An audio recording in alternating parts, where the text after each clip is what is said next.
now is in Thailand. He is an author, has a doctorate, and has been a long time sort of investigator into global happiness, and will be talking to us about the paradigm shift in global happiness. So Jens, if you want to go ahead and get started. Okay. So, welcome to this webinar.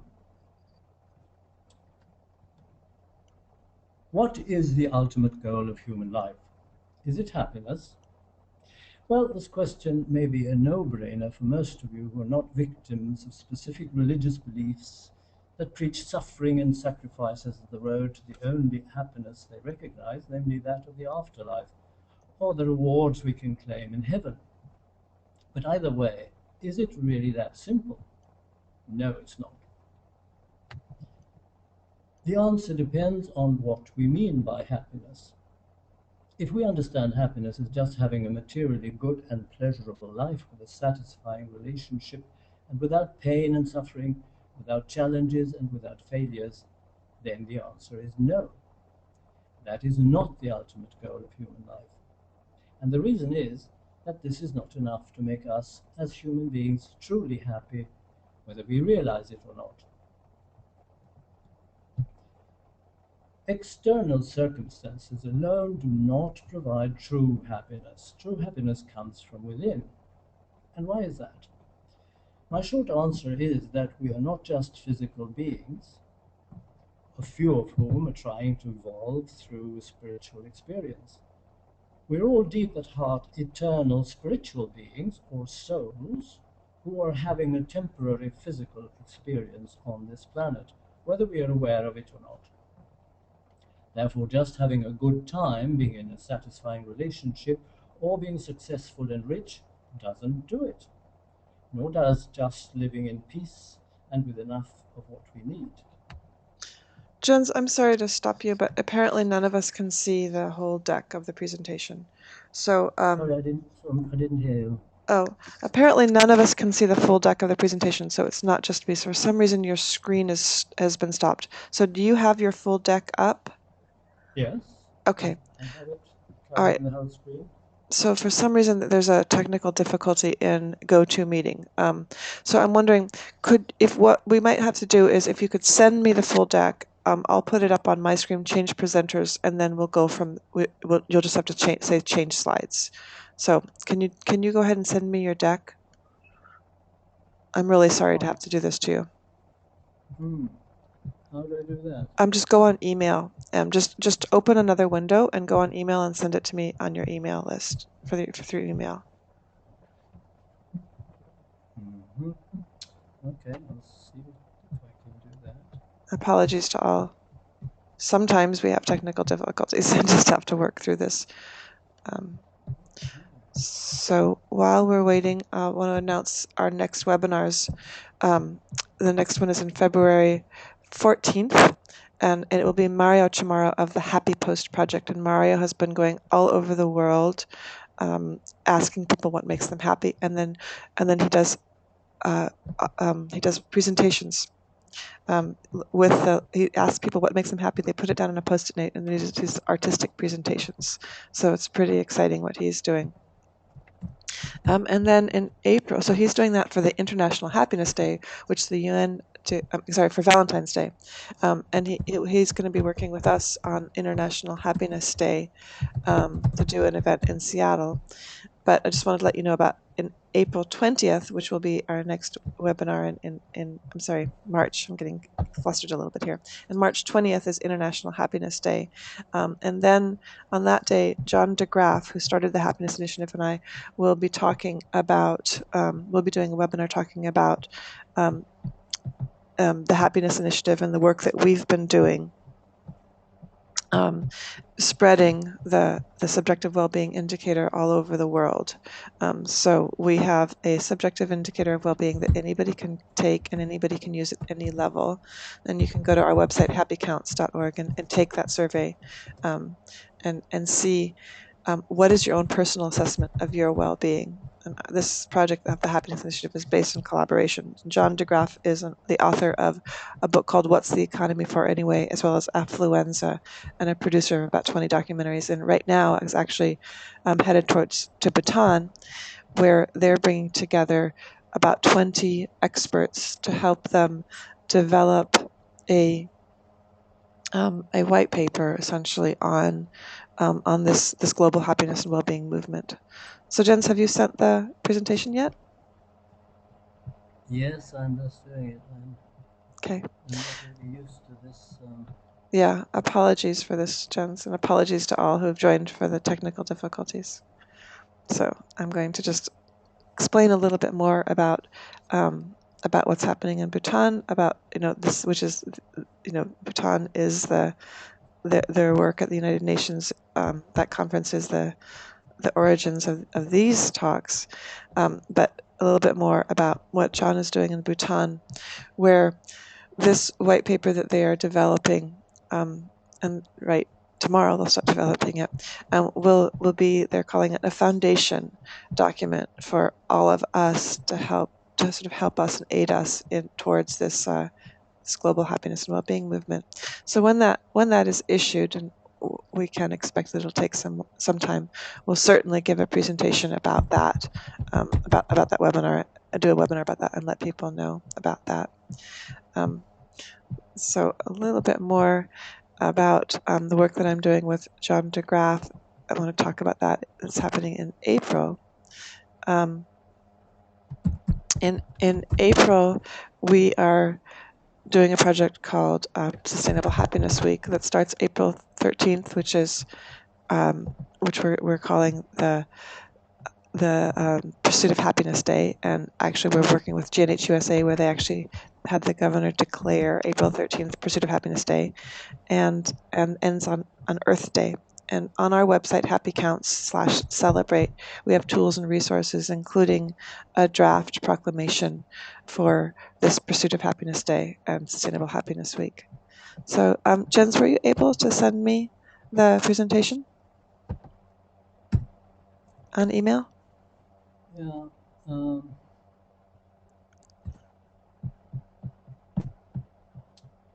Unfortunately, this is new to me, the window thing, and I'm not good at Okay. finding the document. Okay. Well, and I got it on right. my screen, of course. Right. So if you go to your desktop, you should be able to send it to me. But So I have to get it into the email, and that's the problem. right. And deep apologies to everybody for this delay. I'm going to mention one more thing, and then we're just going to do a few questions while we wait for Jens's presentation. I want to add one more thing, is that also coming out of the United Nations call, we've been doing calls twice a month, where anybody can join those calls who's interested in joining forces and networking towards doing the work around sustainability and happiness and well-being.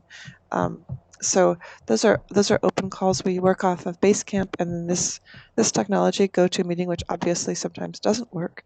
So we are looking for better technology. So apologies to anybody, but with that, if anybody has any questions about the global happiness and well-being movement that we're working towards together, about the twice a monthly calls if they'd like to join, or about anything else here, I'm going to go ahead and open that up. And Dara, I see you're online, so if you want, I'm just going to go ahead and open up to, if you want to speak a little bit, if you don't mind, I'm going to put you on the spot and speak a little bit to the kind of work that you've been doing. You are also at the United Nations. Dara, do you mind talking a little bit while I we're don't waiting? mind. Yeah, okay. How do I turn this on? Oh, you're on. I can hear you. Yeah. So, and while I'm waiting for Jen's to, yeah. Happy New Year, everyone. And go ahead. Nobody can. You can say things, but nobody can talk back. So you're gonna, yeah, you're talking into a void. It sounds like, but people can hear you. So actually, Laura has been very helpful to me over the last few months as I've been solidifying the foundation for a foundation that I've started called the Foundation for Global Inspiration, which focuses on the 9 dimensions of happiness as defined by Bhutan, but puts them in the context of projects that people are doing around the world that youth, and when I say youth, I mean like middle school, high school, and undergraduate age people can get involved in and contribute to with media. Because my background is a media professional and also a media educator. So we are featuring, in other words, short videos or short works of media by youth. And that's the foundation that I've been working on. In addition, I was in Bhutan actually in 2008 for the coronation of the fifth king, and started a film there about Bhutan's move to democracy, which has now kind of evolved from an initial state, which I called Bhutan Kingdom of Happiness, and that's a short film, to now a more broader based film about what is gross national happiness as a concept versus other forms of economic measurement. So I've been gathering interviews and actually did several interviews at the United Nations, and we're now starting to put together another film that's more of an educational piece about the nature of the concept of G&H. Beautiful. Thank you. Thank you. So, thank you, Dara. So, let's talk about you doing a webinar. And with that, I think we're on. So you all should be able to see my screen and the deck of Jens's deck. So, assuming that we're good to go, Jens, and you can see my screen, right, Jens?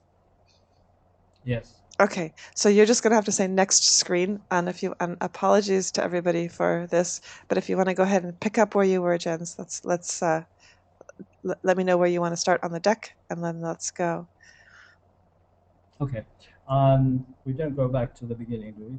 No, so just tell me where you want to start on the deck. Yeah. All right. I had come to the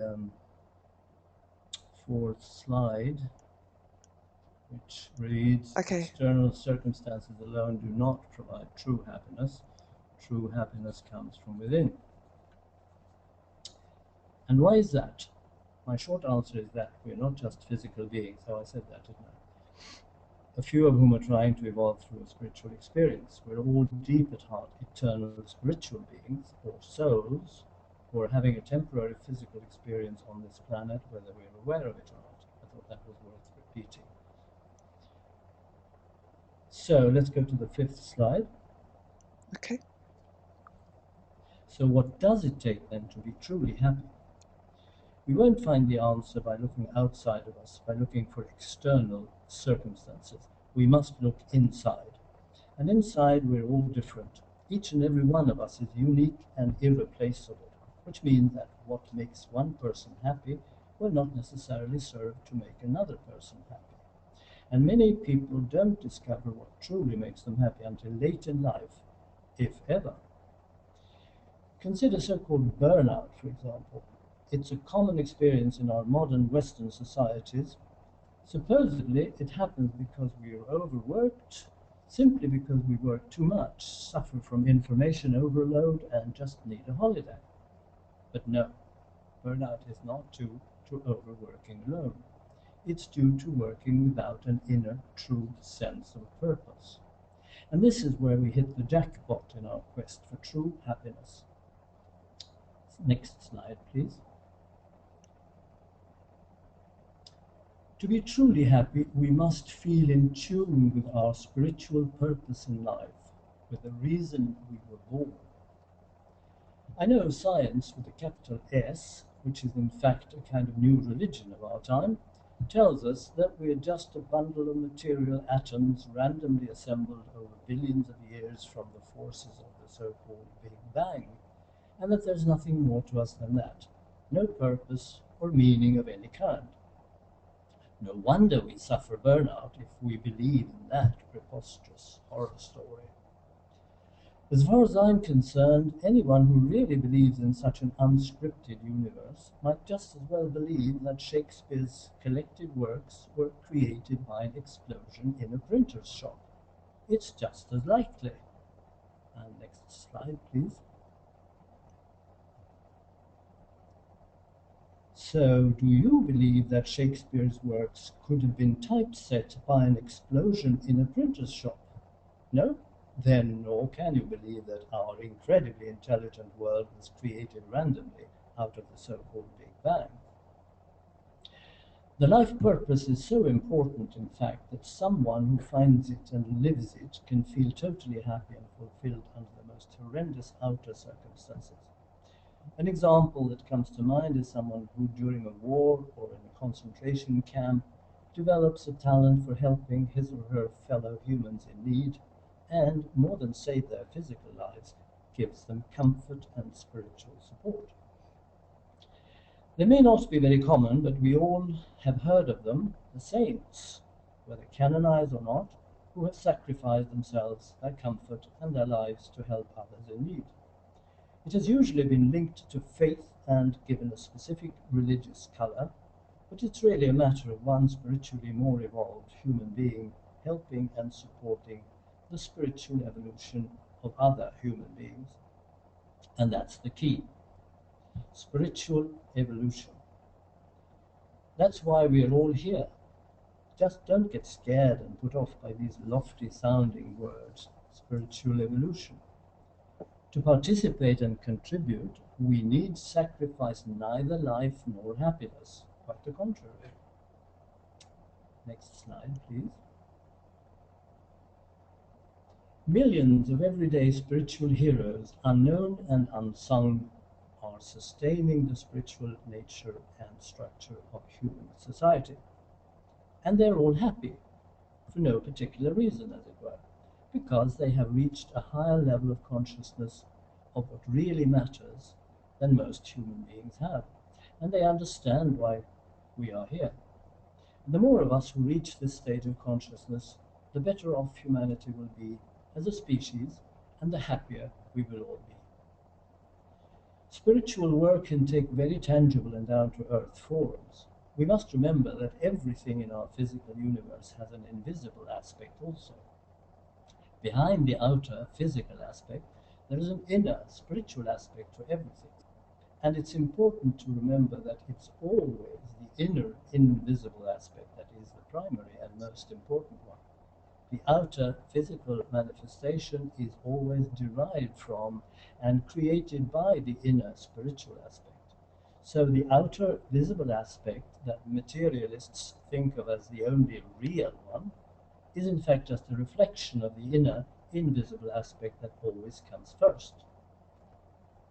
Next slide, please.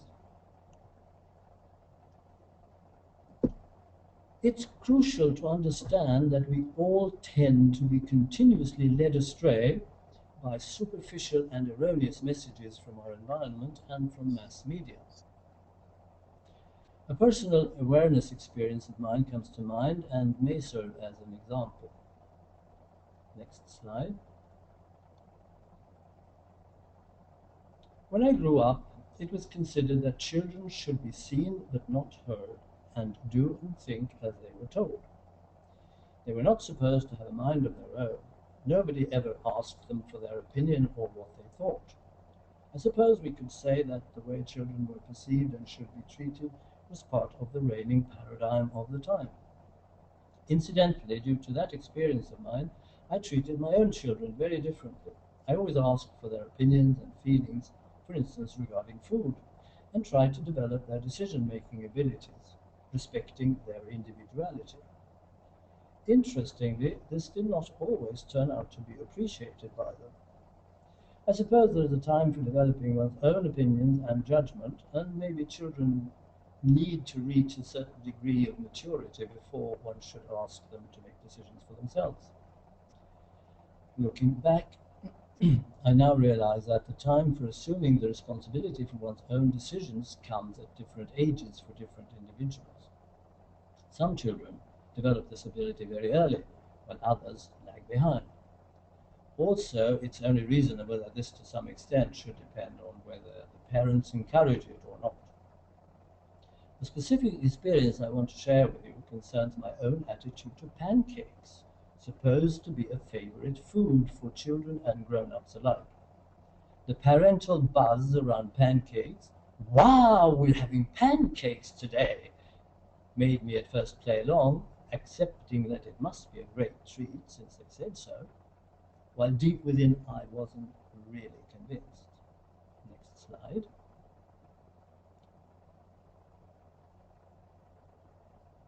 It took me several years to dare consciously accept my real feelings about pancakes and admit to myself that I was, in fact, not very fond of pancakes. It was as if I was weird if I did not love pancakes, which everybody else supposedly did, and I felt that I would hurt the feelings of my parents who wanted to give me a pleasant surprise for dessert if I did not show appreciation. So I pretended for a long time that I loved pancakes. Come to think of it, I'm not sure if I ever confessed the truth to my parents before I left their home to live by myself when I was 18. The reason I told you this is that it's like that with happiness too. We pretend that certain things make us happy and hide that other things that may not be as acceptable, in fact, make us much happier. Now, it's true that things have changed a lot in this respect during my lifetime, but there are still a lot of social pressures and taboos around what is supposed to make us happy. For example, when I grew up, it was assumed that people should marry in order to be happy.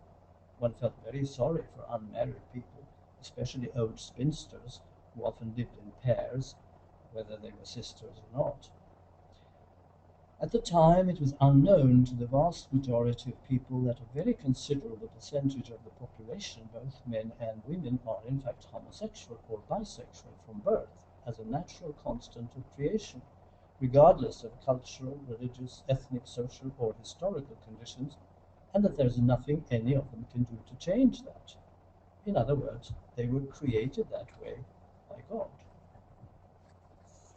The homosexuals themselves were totally unaware of how common and normal homosexuality is, and they often thought that they were practically alone in the whole world to suffer this anomaly.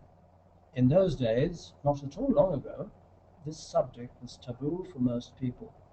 Nobody dared ask questions or bring it up for fear of being thought of as queer, and no homosexual dared confess his or her sexual orientation from fear of being cut off from all human contact, or much worse. So they had no way of becoming aware of the truth that they were anything but alone with their condition. Therefore, most homosexual people, they were not so gay in those days, would feel forced by social pressure to get married, making both themselves and their spouses, and sometimes also their children, miserable. In other words, this perverse social religious doctrine has caused innumerable personal and domestic tragedies over nearly 2 millennia. And this is still going on in many societies. Another slide, please.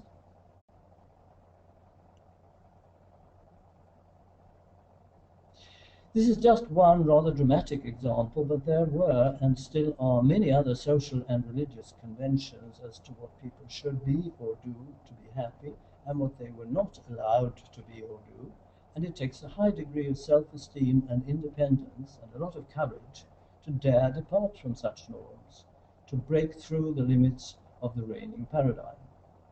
Being in such a situation can be seen as a spiritual test or an opportunity to develop character and to evolve spiritually. But there's more to it. The reigning paradigm influences our perception of happiness and of how to achieve it more than anything else. Next slide. The reigning paradigm is a kind of social agreement reached over generations through religion, culture, and various traditions that we take in with our mother's milk and tend to accept without question. To what extent we're stuck as prisoners of the reigning paradigm depends on our individual consciousness level, on our imagination and ability to think independently and expand our horizons to see deeper and wider beyond the limits of the reigning paradigm. Above all, we must become aware of who we really are as unique individuals with a unique potential, and not allow ourselves to be conditioned by what other people think we should be. The paradigm shift occurs when a critical mass of people begin to see beyond the limits of the reigning paradigm. In other words, a paradigm shift is the consequence of a general expansion of awareness in the population. And this is the key here: expanded awareness for a higher level of consciousness. Next slide, please.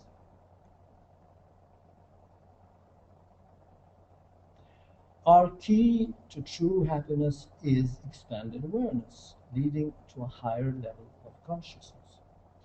Throughout history, a few independent thinkers and visionaries have emerged here and there who saw beyond the limits of the reigning paradigm. Sometimes they were ignored or considered crazy, but sometimes they became honored over time as geniuses or prophets, and sometimes their vision planted the seed for a general shift of paradigm. But there is an explanation for the general shifts of paradigm that occur from time to time. Superficially, they're driven by discoveries or inventions that go against what everybody under the previous paradigm thought was true or possible. The interesting thing about such discoveries is that they're often made at the same time by several different people without any apparent contact or connection between each other. Is this just a curious coincidence? No. It's because of certain cosmic influences that move several people sensitive to these particular frequencies simultaneously to think the same thoughts and do the same things at the same time. It's astrology, and astrology is working through resonance between energy frequencies. And the same thing happens with a paradigm shift. When the cosmos produces certain frequencies with sufficient force and coherence, then a global mindset is shifted through resonance to accept a new paradigm. There are specific paradigm shifts referring to only a particular field or specialty. These typically occur through the invention of new technology or a new way of seeing or valuing a particular thing or behavior. Then there are more general paradigm shifts, like the one that occurred during the so-called Renaissance from the beginning of the 16th century in Europe. That time it was the great minds of Leonardo da Vinci, Copernicus, and Galileo Galilei, among others, that gave us a totally new and more scientific view of our world and the cosmos. The invention of the telescope and the microscope played a decisive role for this development. Unfortunately, this focus on observing the previously invisible, either because it was too small or because it was too far away in the cosmos, drew our attention one-sidedly to the visible material side of things. It meant that the invisible reality that was previously promoted through the channels of religion and superstition now is thrown out with the bathwater, so to speak, and denied altogether. The reason was that the invisible could not be directly proven or substantiated through the new introduced empirical research methods. These methods were based entirely on instruments doing measurements of visible phenomena, and they were now claimed to be the only way to establish the truth. Can we have another slide?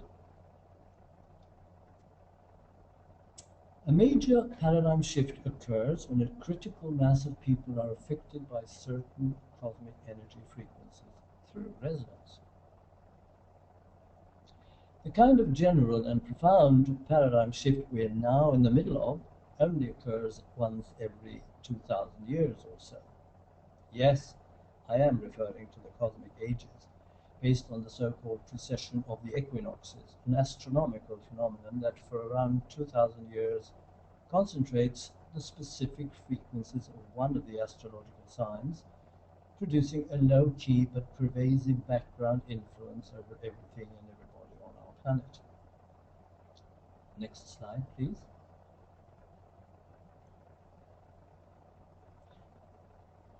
Every paradigm shift has at first been violently rejected by institutional leaders who feared losing their power and authority. This picture shows Galilei defending himself against accusations by the Vatican for heresy. Next slide. My research and analysis shows clearly that we are now already in an advanced stage of the shift from the Piscean age to the Aquarian age. And make no mistake about it, this is real and super important.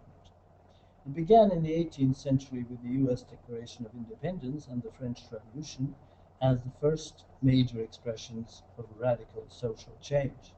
Next slide.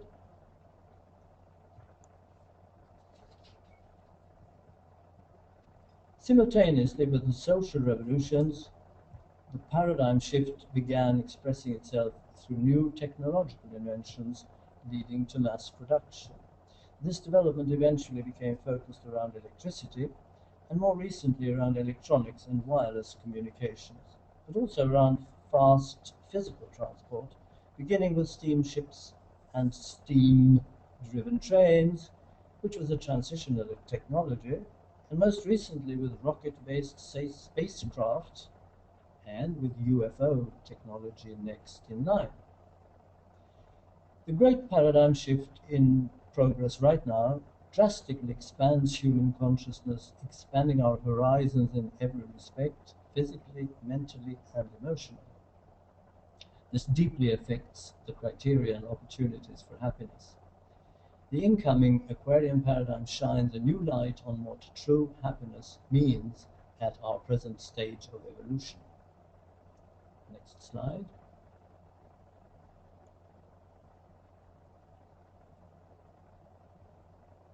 So the incoming Aquarian Paradigm is bringing us opportunities never before seen for true and lasting happiness. Sounds good, eh? And it's true, but it's not unconditional. The key word here is higher consciousness, and the condition for experiencing this true happiness on a deeper level has to do with our spiritual nature and with expanded awareness of who we really are and what the spiritual purpose is for our life on earth. We can be comfortable, maybe content with our daily life, we can learn and serve wherever we are, but we would not be truly and profoundly happy unless what we do resonates with our deepest nature and life purpose. Realizing this, we will also realize how miserable and unhappy the present rulers of this world must be in their unconscionable pursuit of ever more material gains and personal power over others. So we should really feel very sorry for all those billionaires, bankers, presidents, prime ministers, generals, corporate, chief executive officers and other people who between them are collectively responsible for the poverty, hunger, slavery and illnesses that unnecessarily afflict our world today. There's a very important spiritual lesson to be learned from astrology. It is that external events such as wars, earthquakes, epidemics and other mass inflictions do not affect everybody equally. How they affect individual people depends on the consciousness and vibrational level of these individuals themselves. We've all heard stories of airplane accidents, earthquakes, mass shootings, etc., where one or a few people escape miraculously from harm against all odds, even though they're in the middle of the disaster. It's as if different individuals invisibly move at different altitudes or resonate to different frequencies, and accordingly are affected differently. Next slide. Once we log into our higher consciousness, our perception of happiness changes. Some people may find that true happiness comes in a one-to-one creative relationship, with the emphasis on creative. Others may find it in a mission or task that includes relating to many people, for instance that of a priest or nun or teacher. The point is to find our life purpose. If we listen to our soul or to our subconscious, for instance in meditation, we should be able to figure out what we came here to do. As a knowledgeable spiritual astrologer, I can work it out from the astrological birth chart, but only if the exact birth time is known. However, to find one's own life purpose without the help of astrology, the trick is to forget all expectations from family and others around us, ignore all conditioning by our environment, by media and religion, and feel deep within us what it is that really makes our hearts tick with excitement and sing with joy. It may begin with something we're good at, something we do well and with ease, using and developing a special innate talent we all have. Next slide. So, to find your life purpose, ignore pressure from family, friends, and media, then feel deep within you what makes your heart tick with excitement and sing with joy. The keys here are contribution and belonging. Contribution and belonging to the great collective task of human spiritual evolution, and never doubt it, everybody has a life purpose. It may be a seemingly mundane everyday task, or a simple natural one like giving birth to and raising one or several children. These are, of course, among the most important spiritual tasks of all. But not everybody is called to reproduce and raise children. There are many other necessary and important tasks. It may be as simple as assisting one other person who performs a necessary or important mission of some kind. For instance, the housemaid or cook of a genius or social transformer may be contributing importantly to his or her mission. The special value of each and every such contribution is the simple fact that the person who contributes feels happy and fulfilled doing so. That such a contribution from a superficial and purely materialistic or economic point of view is thought to be insignificant is beside the point. It may still, over time, turn out to be as important for the whole of humanity as any millionaires or politicians or inventors or film stars or philosophers' contribution. Surely, one of the worthiest possible tasks anyone can assume is to contribute to peace and harmonious creative cooperation between people and nations. It's hard to imagine complete happiness under conditions of war and catastrophes, even if such circumstances do offer more opportunities than ever to serve and help people in need. The fundamental problem we're up against in our quest for true happiness is the still reigning, but now fast fading paradigm that highlights material possessions and the power to generate and control material possessions as the only values recognized by society. This is part of the perversely lopsided old paradigm that denies the value of the invisible reality consisting of information and energy, of thoughts and emotions. It amounts to recognizing only the body and the left hemisphere of the brain and denying that the right brain and the inner spiritual aspects of a human being has any value or even exists. But this is now changing. Next slide.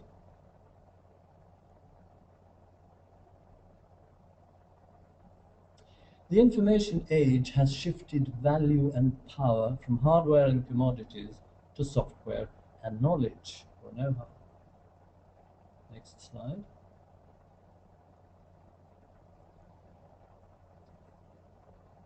As most of you will know, already in 1971, the King of Bhutan took the initiative to start measuring the progress and success of his country as increased well-being and happiness of its people.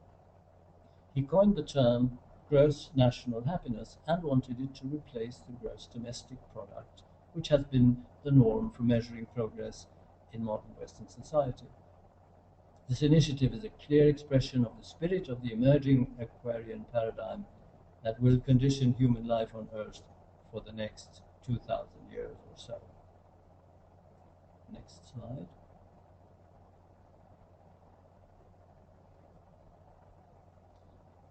Then in 2011, 40 years later, Bhutan succeeded in getting the United Nations General Assembly to adopt a resolution calling for a holistic approach to development aimed at promoting sustainable happiness and well-being.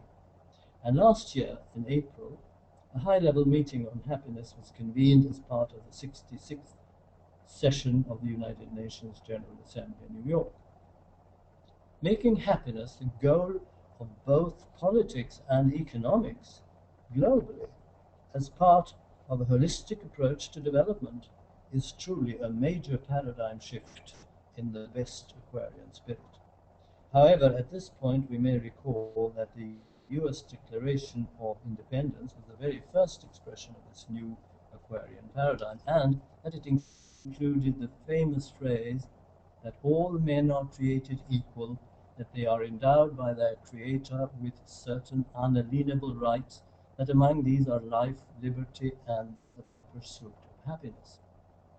The United Nations Resolution of 2011 recognizes the pursuit of happiness as a fundamental human goal and recognizes that the gross domestic product does not adequately reflect the happiness and well-being of people. That's quite a rare discovery. I think it's almost miraculous that such an initiative has received so much attention and support in the United Nations, considering that the present ruling establishment in the much old paradigm is squarely opposed to it, whatever lip service they give. This is a clear sign that the Aquarian paradigm is gaining ground. Another such sign is the widespread strong protests against neoliberal presented by former executives, political and destructive austerity measures. So let's sum up. Yes, true happiness is a worthy ultimate goal for humanity, and to achieve it, there are several basic prerequisites. Next slide. The US Declaration of Independence, already in 1776, had claimed equal rights for all to life, liberty, and the pursuit of happiness. The right to life means that we should all, including Afghanis, Iraqis, Palestinians, Pakistanis, Yemenis, Iranians, and Africans, be guaranteed freedom from wars, famine, and drone attacks. Liberty is obviously necessary for most of us to be happy. Few people will be able to feel happy as slaves. If you think that slavery is a thing of the past, think again. New forms of slavery are rearing their ugly heads all around us. A common form is debt slavery, perpetuated by our present banking system. But we also need easy access to minimal material assets and a fair distribution of them among all human beings in order to develop the spiritual side of us that is a condition for fulfilling our life purpose and consequently to be truly happy. Next slide.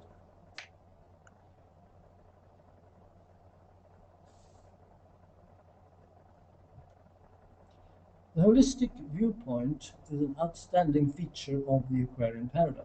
It shows how everything relates to everything else. So, for instance, will education influence our ability to work and produce material things? It also influences our ability to cooperate with others. Furthermore, it will influence our ability to keep ourselves and our families healthy. And our health will in turn influence our ability to work and earn enough to support ourselves and our families in a dignified way, and also our ability to learn. So as you see, it's all interrelated and should in the future be dealt with as one whole integrated system serving every human being on Earth. The emerging Aquarian paradigm shatters the old limiting belief that material resources and energy are scarce and must be fought for, with the weakest of the contenders missing out. Next slide.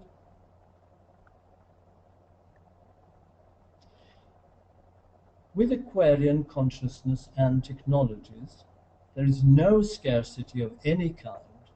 It's only the reigning paradigm that prevents us from seeing the possibilities.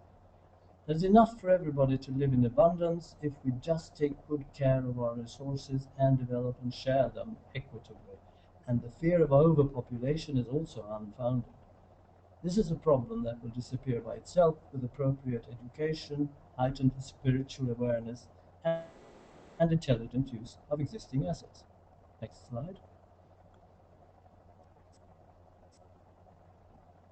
Falsely labeled as defense, protection, liberation, and humanitarian help, enormous resources are being spent on unprovoked warfare, killing millions of people and destroying countless material assets of inestimable value. Next slide. If these resources were used wisely to build sustainable economies, then wars, poverty, hunger, and illness could be wiped out in a decade. Next slide. To achieve that, we need to join forces, making ourselves independent from corrupt authorities and corporate grids. Unfortunately, the real rulers of our planet, whether democratically elected or not, are clinically insane with a combination of fear and greed and addiction to power, and they are doing their best to block this possibility. Next slide. However, with joined forces, we can create a great future for all of us on a happy planet, and everyone has something to contribute. I wish you success with your inner search for happiness. If you want help to find your life purpose and what is your particular gift to humanity, you're welcome to contact me on my website, www.paradigmwatch.com. And then we come to this last slide.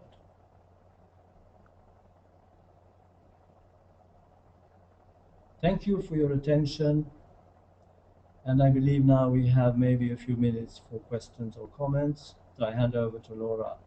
Great. Musikanski, by the way. What a great name you had, Laura. Thank you, Jens. So now we have a couple of minutes for questions, so probably one or two questions. But and what you can ask questions by either raising your hand in the chat box on your control panel if you have a headset. And are not speaking directly into the computer, we can do that. Otherwise, we can get some really bad feedback. Or by putting your question in the control panel, you can put it into the question piece. Just go ahead and put it in the question or the chat piece, and I should be able to pick that up. So I have a question for you, Jens. Earlier, you mentioned that we are well in the midst of a paradigm shift. And when I teach and speak, I often talk about that it looks like we are in a new era where the agricultural revolution took thousands of years, the industrial hundreds of years, the IT revolution, information revolution took tens of years, and when we need this shift to happen quickly, and hopefully it will, whether it's sustainability or happiness. Would you tell us what are some of the factors that you're seeing that indicate to you that we are in this shift? And in the Aquarian Paradigm. Right. Well, it's actually everything that has happened since the U.S. Declaration of Independence, basically, everything important in the development that has been so incredibly fast also compared to all of history before that. It expresses principles that in astrology are typical of the sign of Aquarius. And of course, astrologers know that we're due for the Aquarian age after the Piscean age, which has lasted for about 2,000 years and began around the time of the birth of Christ. So it makes all the sense in the world once you really analyze what's happening. So, would you tell us? So, what is? That, So you're saying that there's astrologically the factors are there for a paradigm shift, and then you're looking at some of the factors that are happening in the world, so that is backing up your astrological facts. Is that what you're saying? Yeah. You see, everything to do with energy, frequencies, with the energy fields, which is invisible, basically, and also the social side, which is cooperation rather than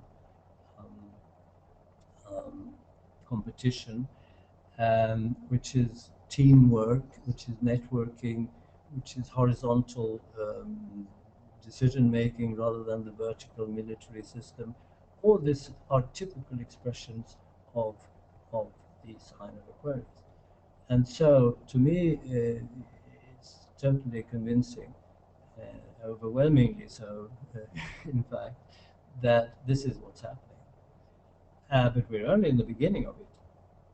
And there are lots of things that we cannot maybe even imagine coming up.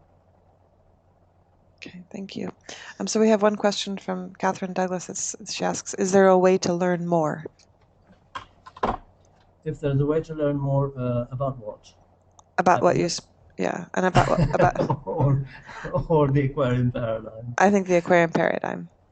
Yes. Well, I've written a book about it called Paradigm Pulse, Sensing the Surge of Change, which is available on Amazon and Barnes & Noble, and also from my website in ebook format, which is cheaper, of course, where I explain all this in more detail. Great. Thank you. So that brings us, unless somebody else has a quick question, that brings us essentially to the end of this webinar. And so thank you, everybody, and real apologies for all of the technological difficulties. We're obviously not yet perfectly into the Aquarian Paradigm, and the IT revolution is not always working smoothly, although it's well in place.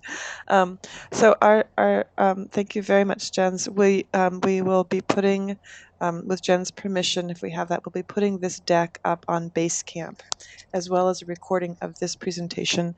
And anybody who wants access to that Basecamp can just go ahead and email me. It's Laura at Happy Counts, and I'm just putting that into the .org.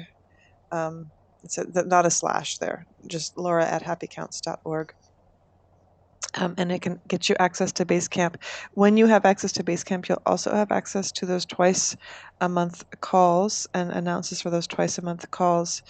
You'll also have access to all of the other recordings of the other talks. And we've had talks ranging from John Hall, who works at the United Nations in the development program, who spoke about the science for this movement, to earlier this month we had a talk from Tom Barefoot, who spoke about what's happening in Vermont with the Vermont legislature using what they call Genuine Progress Indicator Plus, which is essentially taking the gross domestic product and taking out the bads, adding in the goods, and normalizing things. And the plus part is a subjective well-being. So they're using that for their economics bill. So you can see that these talks range from science to practice to more of the philosophy. Our next talk will be by Mario Chamorro, who is a grassroots activist extraordinary. He's from Colombia, and he's going to be talking about the Happy Post Project and the work that he's doing, and that will be probably more interactive, and that'll give you ideas of some actions that you can take in your community using his procedure, his grassroots kind of grassroots activism.